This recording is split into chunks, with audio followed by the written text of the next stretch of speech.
제가 영적으로 방황을 할 때에 소시적이죠. 친구들과 함께 이제 시골로 여행을 간 적이 있어요. 여러분, 남자들이 두셋 이렇게 여행을 가면 할 게 없잖아요.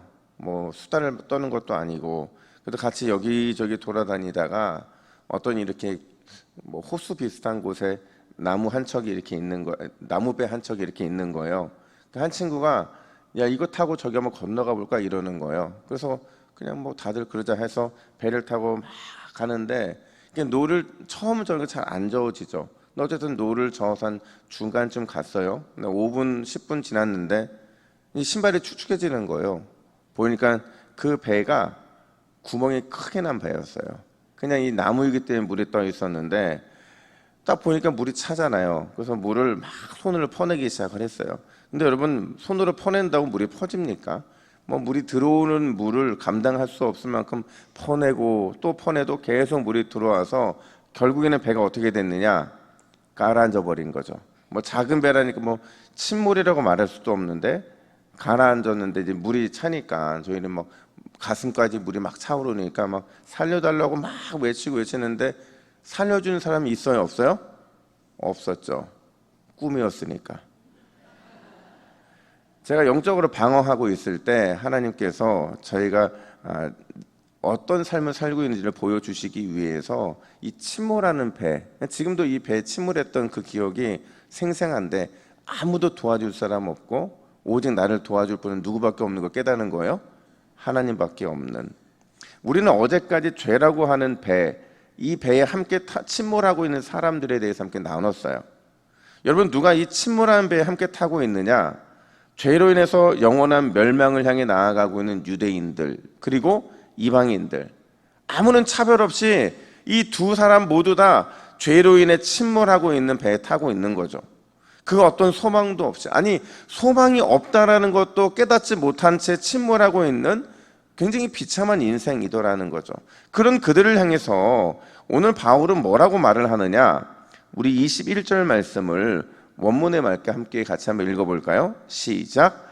그러나 이제는 율법 외에 하나님의 한 의가 나타났으니 율법과 선지자들에게 증거를 받은 것이라. 아멘. 이게 우리 성경에는 그러나가 빠져 있는데, 이거 굉장히 중요한 단어이거든요. 로이드 존스 박사님께서 그러나 이제는 이 두 단어를 성경에서 가장 경이로운 단어라고 설명을 해요. 왜 가장 경이로운 단어냐? 이 단어가 침몰하고 있는, 영적으로 완전히 침몰하고 있는 그 배에 타고 있는 우리의 삶에 대한 대전환, 우리 인생에 대한 대반전을 상징하기 때문에 그러나 이제는 이 두 단어가 성경에서 가장 경이로운 단어라고 말하고 있는 거죠. 어떤 대전환, 어떤 대반전이냐?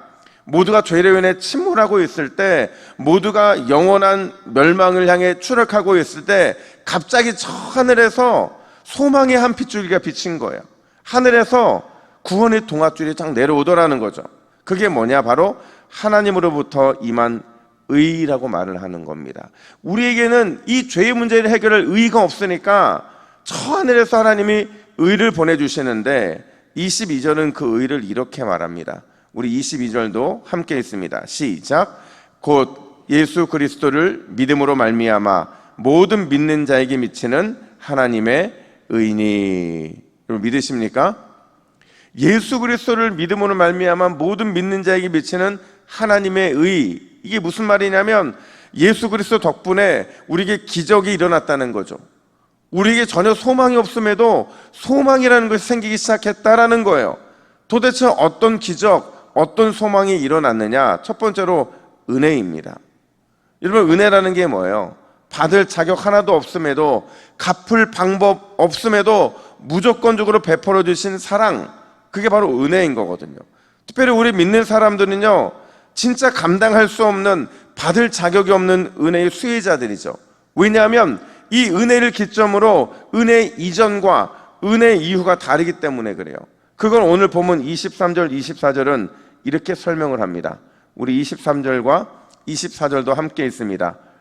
시작. 모든 사람이 죄를 범하였음에 하나님의 영광에 이르지 못하더니 그리스도 예수 안에 있는 속량으로 말미암아 하나님의 은혜로 값없이 의롭다 하심을 얻은 자 되었느니라. 아멘.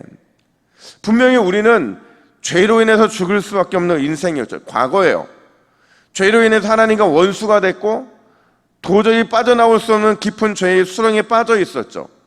그런 우리를 위해서 예수 그리스도께서 대신 속량해 주심으로, 대신 모든 죄의 빚을 탕감해 주심으로 값없이 의롭게 하심을 얻게 되었다. 이게 우리의 현재라는 거죠.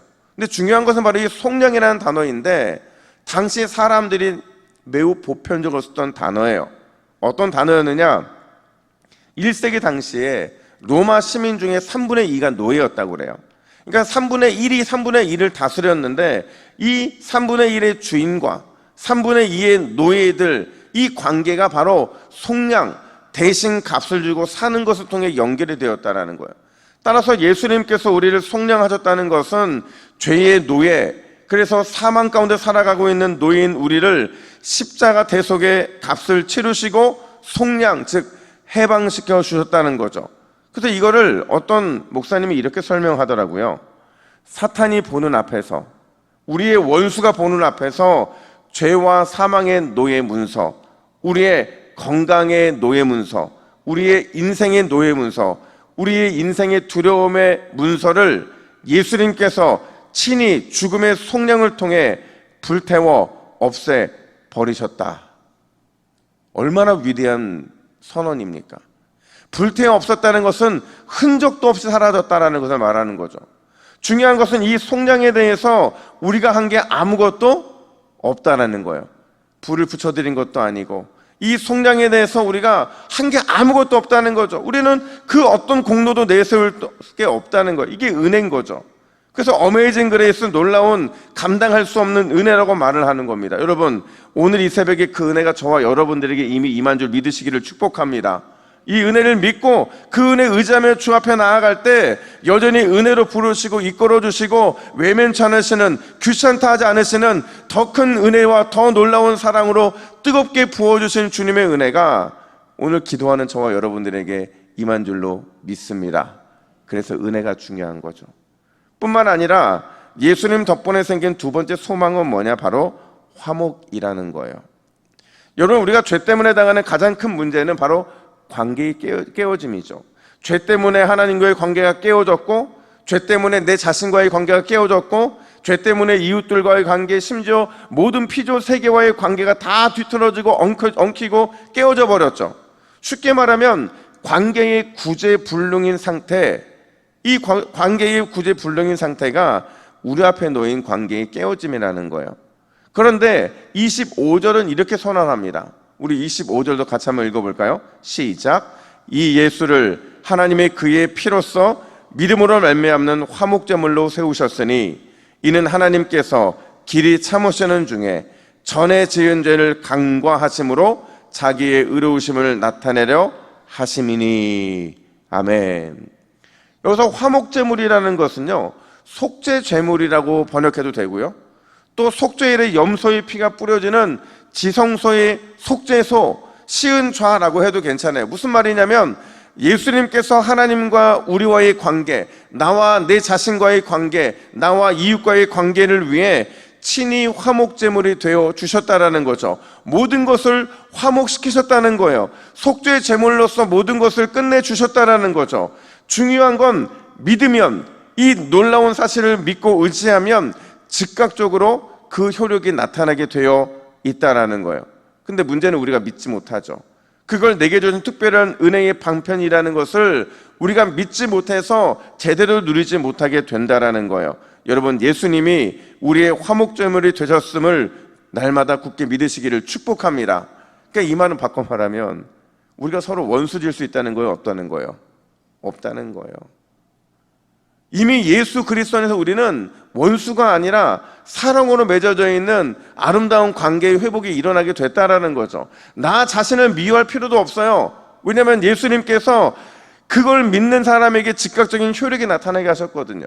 그러니까 우리의 모든 관계들이 다 예수 그리스도의 화목제물 되심 덕분에 화의를 누리게 되었다라는 거죠. 여러분, 예수님을 통해 우리가 하나님과 화목되었음을, 예수님을 통해 우리가 나의 연약함과 나의 넘어짐과 나의 반복된 죄에도 화목되게 되었음을, 또 예수님을 통해 이웃과 또 내 살아가는 모든 환경들과 화목을 누리며 살아가게 되었음을 진짜로 굳게 믿으시기를 축복합니다. 그리고 선언하십시오. 선포하십시오. 난 당신과, 나는 이 모든 것들과 내가 화목제물 되신 예수 그리스도 안에서 화해하게 되었다. 이 믿음으로 나아가게 될 때 우리 삶에 망가졌던, 불편했던, 무너졌던 모든 것들은 화평과 화목을 경험하게 될 줄로 믿습니다. 그 은혜를 온전히 누리시는 오늘 하루가 되기를 주님의 이름으로 축복합니다. 우리 함께 화면을 보시고 기도의 제목을 같이 읽습니다. 시작. 주여, 내 삶에 값없이 주어진 속량의 은혜에 감사하게 하옵소서. 예수 그리스도 안에서 모든 것과 화목해 되었음을 기억하고 피스메이커의 삶을 살게 하옵소서. 아멘. 함께 기도하겠습니다. 하나님 아버지, 오늘도 속량의 그리스도의 피, 그 십자가의 은혜가 우리의 삶에 흐르는 줄로 믿습니다. 그 어떤 것도 원수됨이 없이, 그 어떤 것도 무너짐이 없이, 그 어떤 것도 엉킴이 없이 주님께서 예수 그리스도 안에서 우리의 인생을 화목해 주신 줄로 믿습니다. 이 믿음으로 오늘도 살아가게 하여 주시고, 오늘 우리의 삶 속에서 화목해 하신 주님을 닮아 어디를 가든지 무엇을 하든지 화목의 도구로만 쓰임받을 수 있도록 역사하여 주시옵소서. 감사드리며 예수님의 이름으로 기도하옵나이다. 아멘.